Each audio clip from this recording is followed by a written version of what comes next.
Uy, hinog na oh. Yan. Wow, sus, pagkahinuga na yun oh.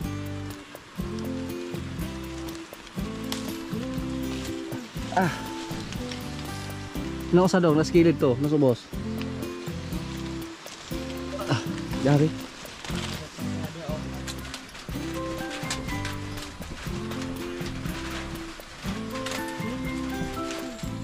Si Jin mga kaprobinsya oh. Siya naman yung nagtrabaho. Araw-araw ko yung trabaho niya. Pero buti ngayon makapahinga na siya. Kasi pag may feeds kami, si Palo na yung tagahila ng karusa.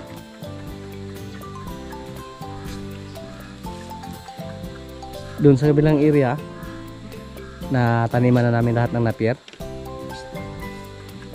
Kaya dito na po kami nag-araro para dito naman kami magtanim ng napier. Sulayan na ito Palo daw pa daro-daro. Guyoron ra. Pikas. Apa may kubel ko sa? Wala pang kalyo yung liig. Malakas si Jin oh.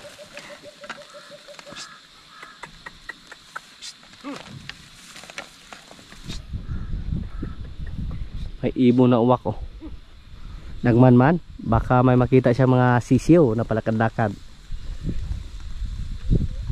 Pero natingir ang uwak. Kaya wala na tayo sisiyo sa manok diha.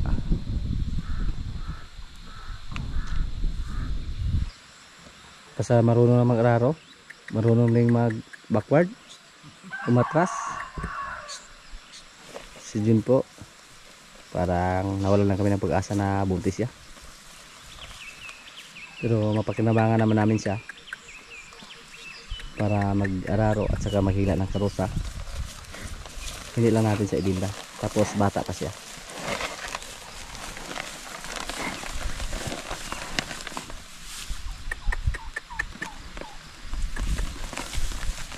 Oh.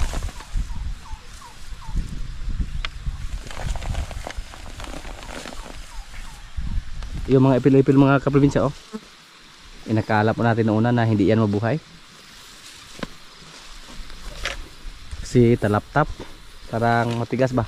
Mga bato. Sinadya po natin na taniman ng ipil-ipil dyan. Kasi sa panahon ng bagyo, gumuho po yung lupa dyan. Para hindi madaling gumuho yung lupa, tinaniman namin ng ipil-ipil. At nabuhay naman yung tinanim natin.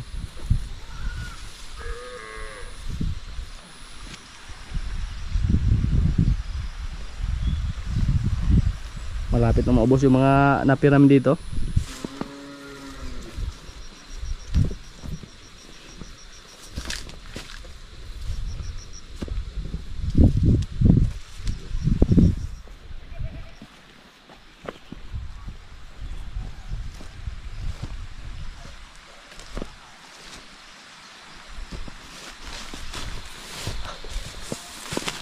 Gamay lawas.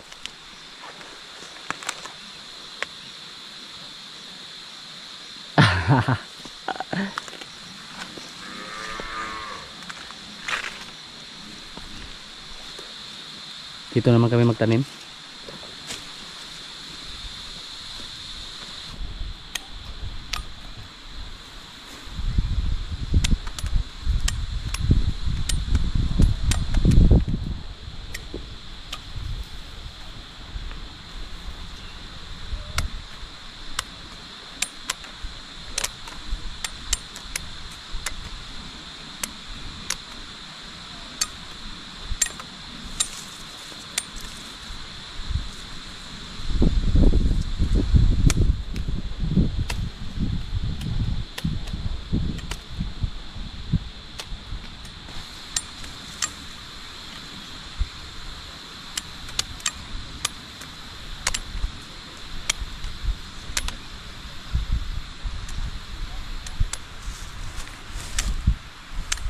Maambo na naman.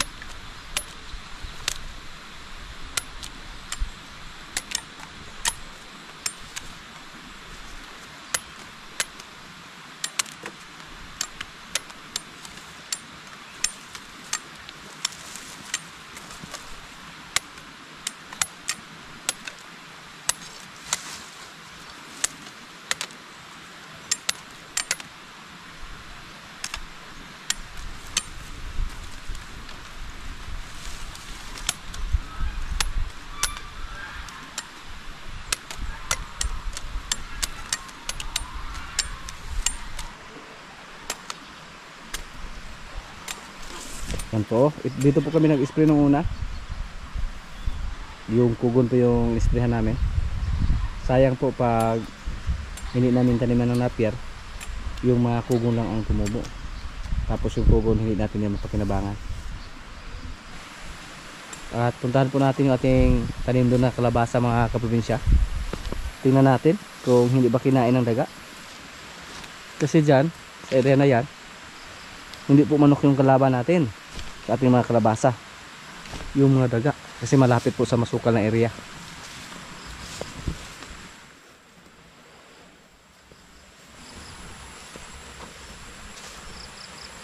Yan na lang po yung natira sa ating mga napier, oh. Malapit na maubos.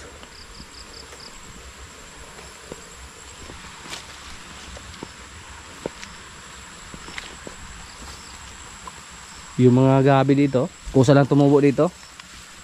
Hindi po namin ito tinanim. Pero dati po, yung andon, dyan po tayo nagpatanim ng gabi. Pero yung gabi, basta maraming napier, hindi sila magkalaman. Lalo na pag hindi natin tinanim.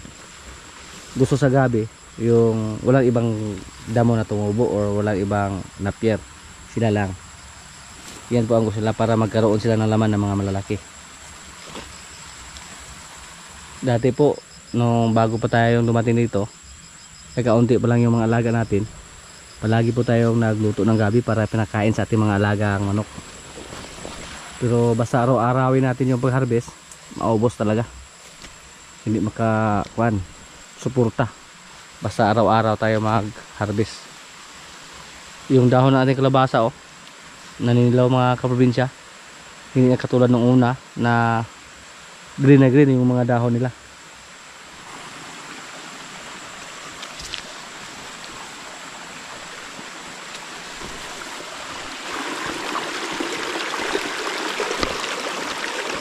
Ayan yung bunga. Yung mga bunga na po. Meron pa. Sana hindi ma-attack yan or hindi mahulog. Mukhang yan po ating tinandaan dati. Maraming mga maliliit.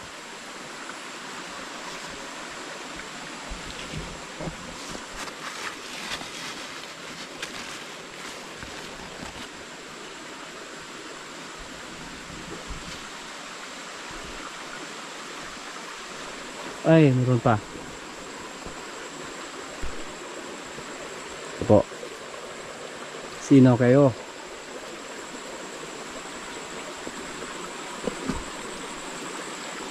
Ito po, sana hindi yan mahulog. At yung isa doon. Yan. At meron pa dito. Marami pala mga kaprobinsya. Maraming bunga yung ating kalabasa. Sana lang tuloy-tuloy yung paglaki nila. Meron pa dito. Butin lang, hindi kinain ng mga daga. Kasi yung kalabasa natin, prone po ito sa daga.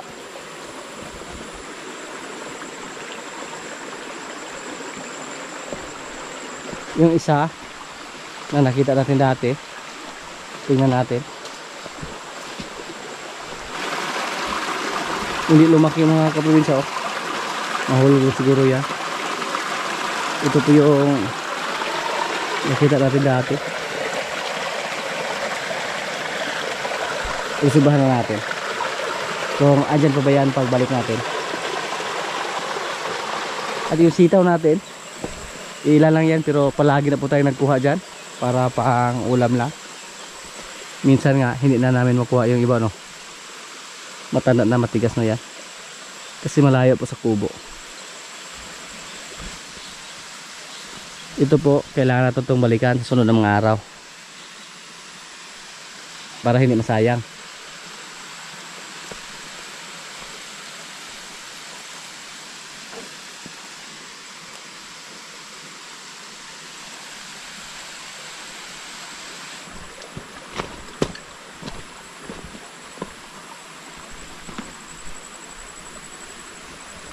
Yung mga napi namin dyan na natira, siguro nasa mga 1 linggo na lang yung pag-harvest namin, maubos na yan.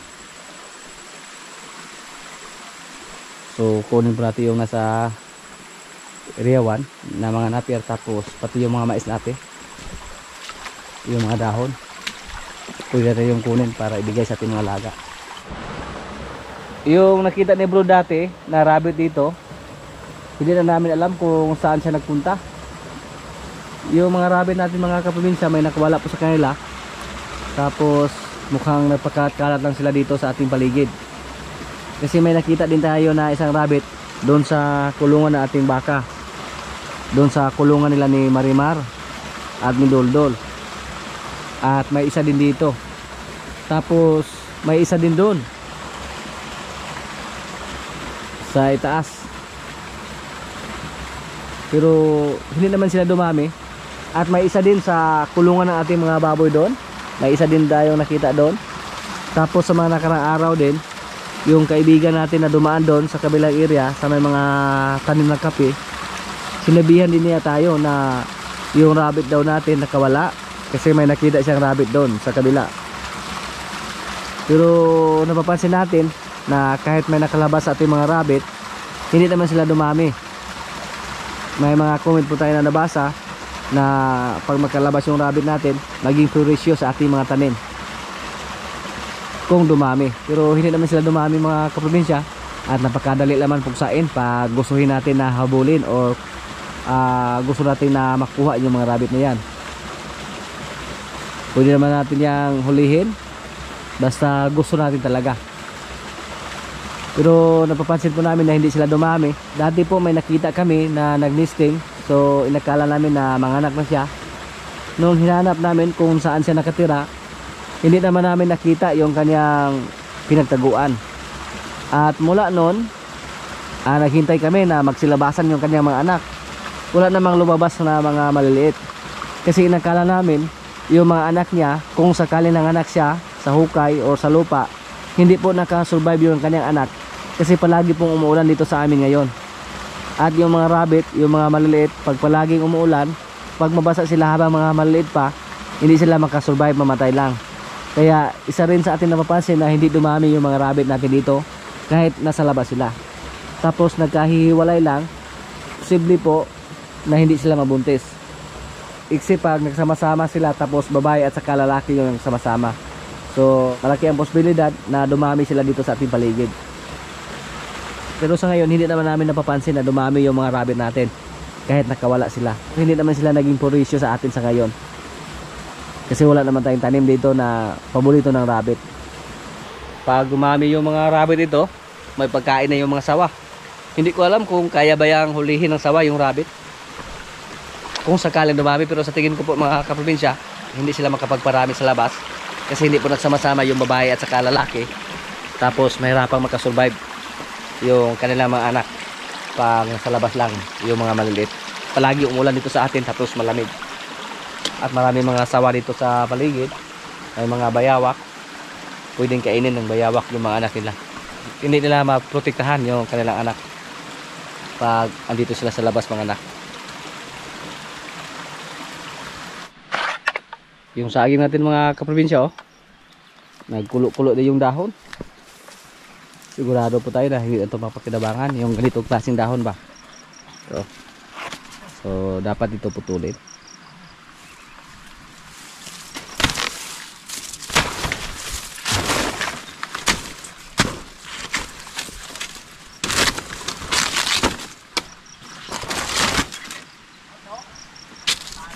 Marami pa tayong gusto itanim dito sa paligid mga kaprobinsya. Doon sa gilid Gusto sa natin magtanim dyan ng mga saging, yung mga saba or kardaba. Pero inuna pa namin sa ngayon yung pagtanim ng napier. Hindi namin sinayang yung panahon para hindi tayo ubusan ng pagkain para sa ating mga alaga. May mga buntis na baka, 3 po sila. So pag mga anak sila, madagdagan naman yung mga alaga natin dito. Tapos may mga babae naman tayong maliliit dyan, tulad ni Marites at ni Marimar. Gawin po natin silang inahin dito. So kung sakali na magkaroon sila ng anak, tapos mga magandang klase, hindi po natin ibenta. siguro pag magbinta tayo, yung mga lalaki, pag may mag-offer ng magandang presyo. Isang taon na pala ang nakalipas mula na may pinagawa tayo na bahay doon sa bundok. At bala ko po na balikan pag may time tayo dito. Pag matapos na tayo sa pagtatanim dito ng napier, balikan natin yung bahay na yon doon sa bundok.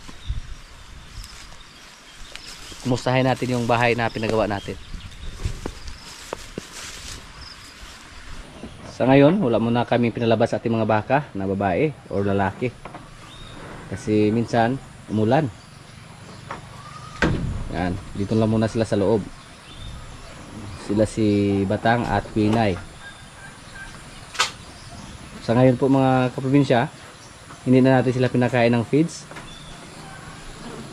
Kasi may nagsabi sa atin na pag sobrang taba ng baka, hindi daw maglandi. So, kuprame lang muna yung ibigay natin sa kanila at saka napier. Slimer, oh.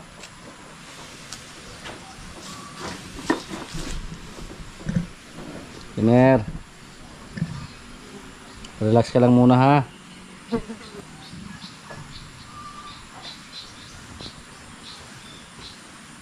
Update po tayo sa ating mga alaga dito. Yung mga alaga ating Bengala. Yan po, inakala ko noong una na maubos yung ating mga sisyo ng Bengala. Pero may natira, may nakasurvive sa kanila. Pero 3 lang. Pero okay lang. At least hindi namatay lahat. Yung sakit po sa ating mga Bengala dito, yung kanilang mga paa parang may tibak, may sugat sa paa sila. First time ba natin na naka-encounter ng ganyan. Pati yung ating mga manok na Jersey Giant, na yun po sana yung paramihin natin na Jersey Giant na napisa. Pero hindi nakasurvive, nadali din. At sa ngayon dito, may 3 tayo na sisiw ng Bengala na natira. At medyo malalaki na po sila. Out of 23 heads. So, ganoon naman talaga mga kaprobinsya. Ganoon naman talaga yung pag-alaga. Minsan, hindi tayo surtihin. At yung mga itlog ng ating Bengala doon na pinalimliman, sabi natin kasama dito, mukhang hindi daw napisa. Kasi nung kinuha natin yung mga itlog na yon dun sa masukal na area, yung iba nabaon na sa lupa. So nadumihan na, nabasa na. Yun siguro ang dahilan kung bakit hindi napisa yung ating mga itlog ng ating Bengala. Sa ngayon may natira doon na itlog, hindi natin kinuha, hinayaan na natin na limliman ng Bengala. I-try natin yun, baka mapisa yung mga itlog niya. At ang dumami po dito ng gusto mga kaprobinsya, yung ating mga alaga na pato. Yan po. Yan. Yan po yung ating mga sisiw. Sisiw ng ating pato. Tuloy-tuloy yung pagdami nila. Yan, oh. Malaki na, oh. Pwede na natin yung pakawalan doon. Pag magkumpleto na yung mga balahibo nila, pakawalan doon sa may bakod. At meron dito, may nanay. Pwede natin pakawalan yung nanay. Ayan. Kunin na natin yung nanay.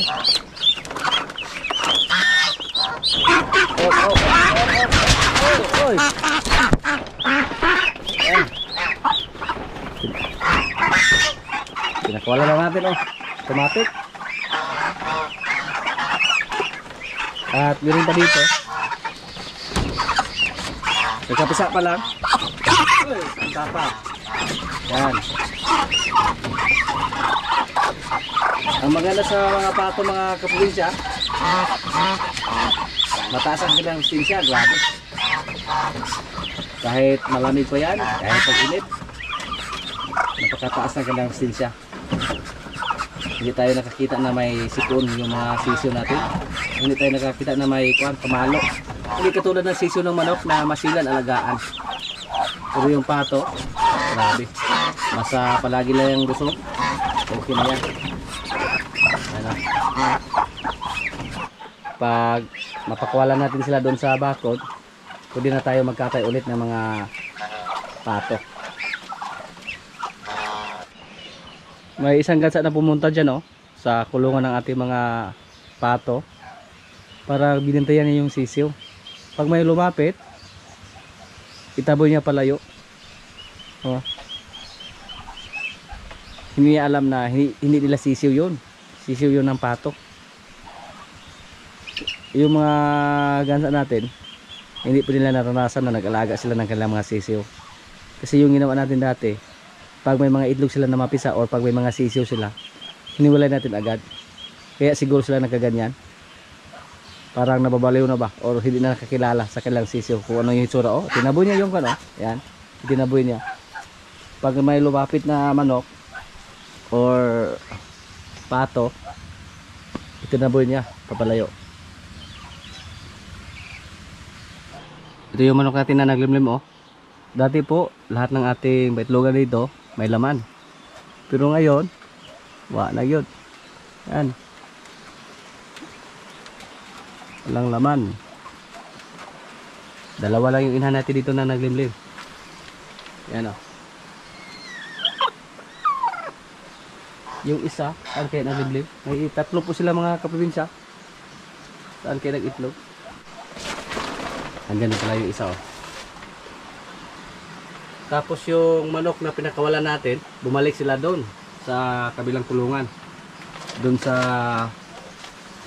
bakon na ating mga kambing. Pero hinayaan lang natin.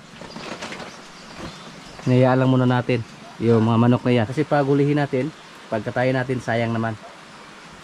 So hinayaan lang na muna namin na andun pumunta sa kulungan ng kambing. Ibigay natin ito sa ating kambing. Yung may anak na blackhead at saka brownhead.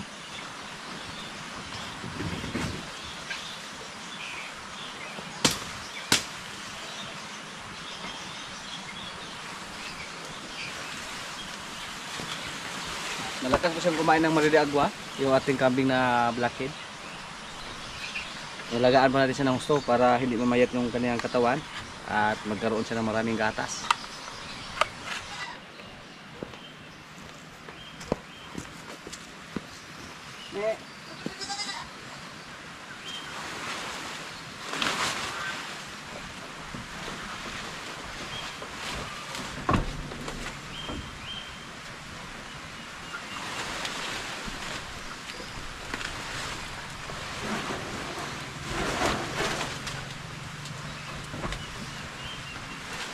Yan po, oh. Malakas na rin kumain ng maririagwa yung ating kambing na mga maliliit. Yan po maganda, basta sanayin natin yung nanay nila. Gayahin din nila kung ano yung kainin sa kanilang nanay. Kasi yung iba nating kambing, hindi sila kumain ng maririagwa.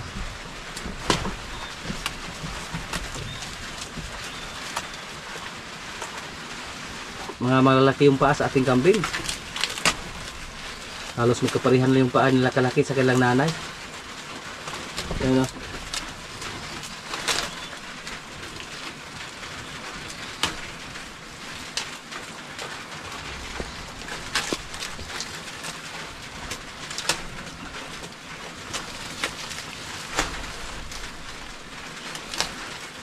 Yan, kailangan talaga na sanayin sila sa mga kahit anong klaseng dahon. Para pag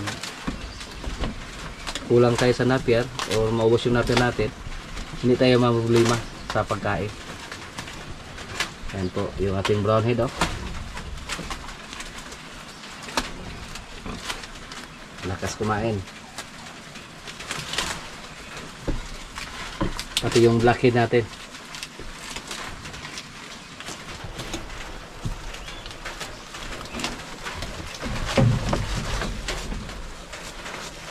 Napurga na po natin yung ating mga kambing na mga maliliit.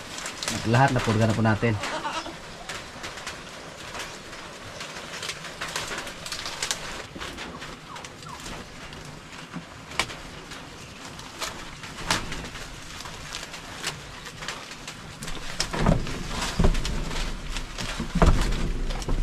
Pag mawalay na po natin yung ating mga kambing na mga maliliit, ibalik po natin yung ating inahin doon sa kanyang kulungan. dun sa kabilang bakod. Ito po. Yan. Yan. Yan po ating brown head. Matapang. Magkipaglaro siya sa akin. Gusto mo ng laro?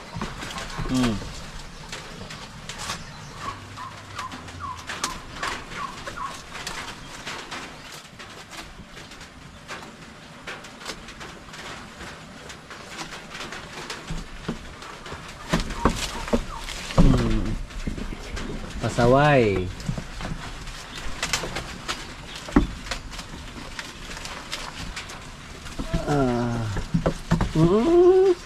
Walang sungay ka. Wala kay sungay.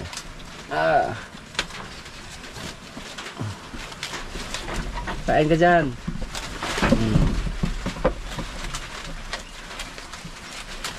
Yung pag-alaga ng kambing, pag marami tayong babaeng kambing, dapat palit-palit tayo ng mga lalaking kambing. Kung pinaparami natin or hindi natin ibinintay yung mga anak. Pero sa sunod siguro, sa sunod na panganak sa ating mga kambing, siguro i-dispatch na natin, ibinta na natin. Kahit babae man o lalaki. Kasi maliit lang yung kubo natin dyan. Umabot na sila ng 50 heads, masikip na yung kulungan natin. Ayan, yan ang tak.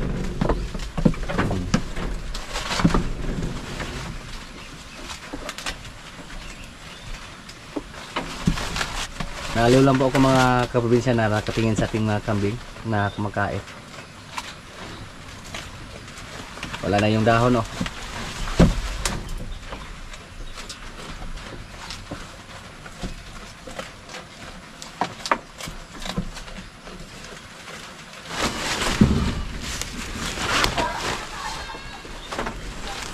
Yung mga bayabas namin mga kaprobinsya, oh.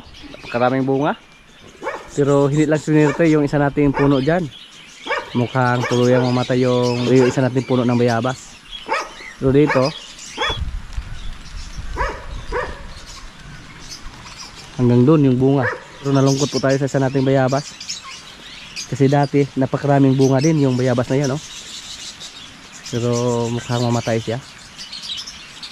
Ito lang yung matira natin. Dalawang puno lang siguro. Yung isa dyan. At ito. Yung mga bunga, oh. At yan. Tapos yung mga guyabono natin dito, maraming bunga din. Hilaw pa. Uy, hinog na, oh. Yan.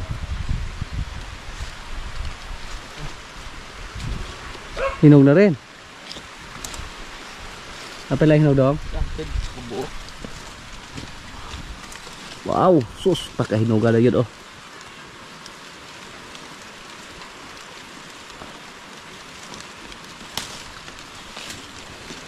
Hindi po natin akalain na ganito po karami yung hinog sa ating guyabano.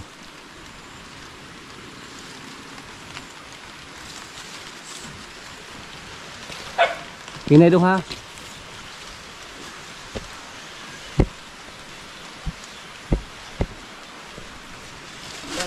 Agoy!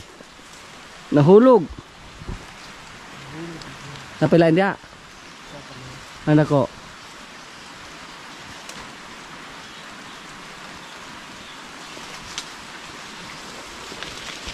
Muntik na po. Nausa daw, naskilid to, nasubos. Ikuha to sa bo, nahulog bo. Dari.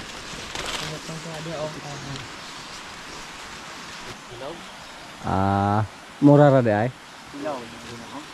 Sus damang dong, oh. Gagamba dong ano mo kuha dong. Tuh, gagamba. Mga kaprobinsya, kainan na po. Ito yung pagkain namin, oh. Galay. Adobong galay. May isdang tilapia. At yung ating guyabano. Yan. Hindi ko po inakala na ganyan karami yung hinog, oh. At napakadali lang ng panahon kasi si Brod pa yung nagtanim dyan. Ikaw to katanim na, Brod? Yung buo. Ah. Kadyo mo buo to. Kadyo mo namatay, imo na buhi, Jod. Yan. Lord, maraming salamat sa pagkain. So, kain na.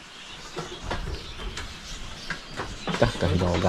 Sabi ni Brod, matamis daw yung maliit. So, yung malaki yung subukan natin.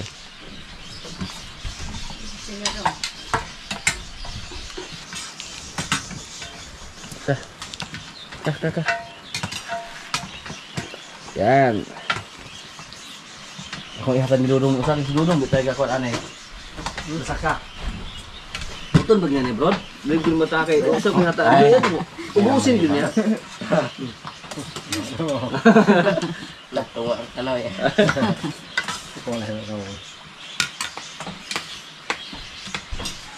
Tami support.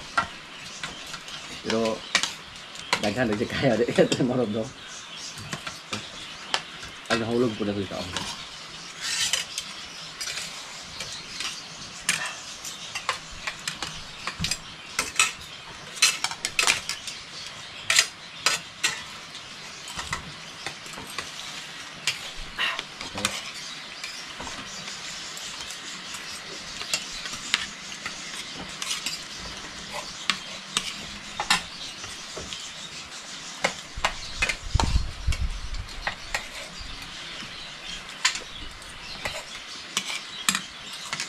Yung niyog namin malapit na rin sa.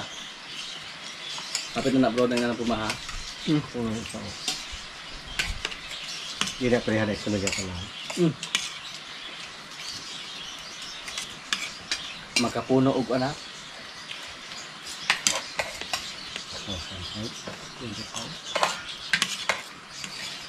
Di ba ba? Agaw ni mo di na malog mong isig diha. Mahigaw.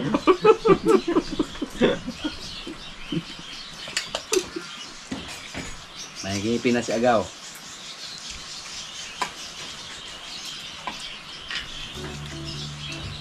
Okay na dong dito sa gabal. Di na tayo. Ang bago. Tama tayo.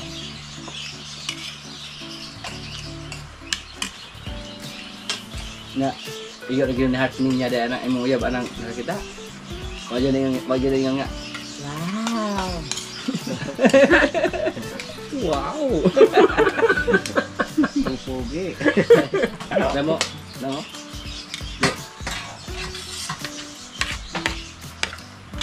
Laro mo wow ang limer. Tapan ng pugi. Ay kanon di kuan. Kudo. Utan na yun. Utan. May matagi utan, Dodong. Apa yung bata?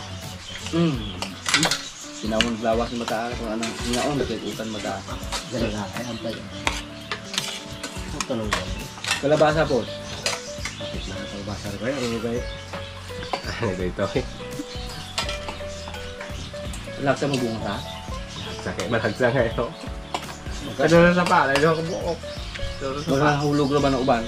Ya, kuya mo pumunta ka itong tunga kayo basig na ibig kabalo kung sabaw na. Labong kayo. Sabi nga. Ano ba yun? Kaita.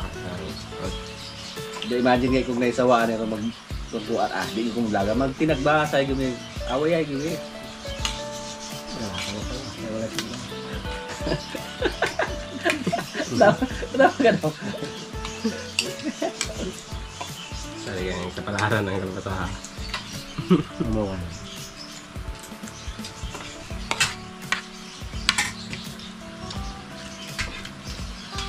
Ito nga, ito dali. Orang yung dali kong mabungat. Yan na. Ang kalabasa di ato.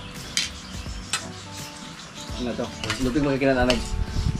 Para mong pagmangkon bro. Laban na. Ano po pa rin? Bo? Gawin mo rin sobra bo? Laban naman?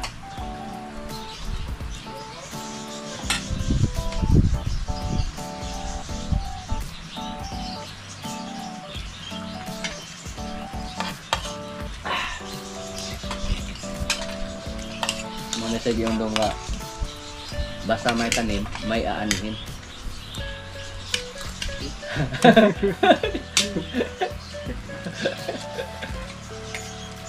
Ano na ka? Ano sa manoy?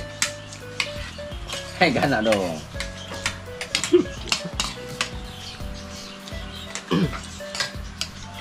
Bawang muwar ko parang puso. Muwar yung dulo. Ay gawa ulit sa unang pang para. Tingnan siya.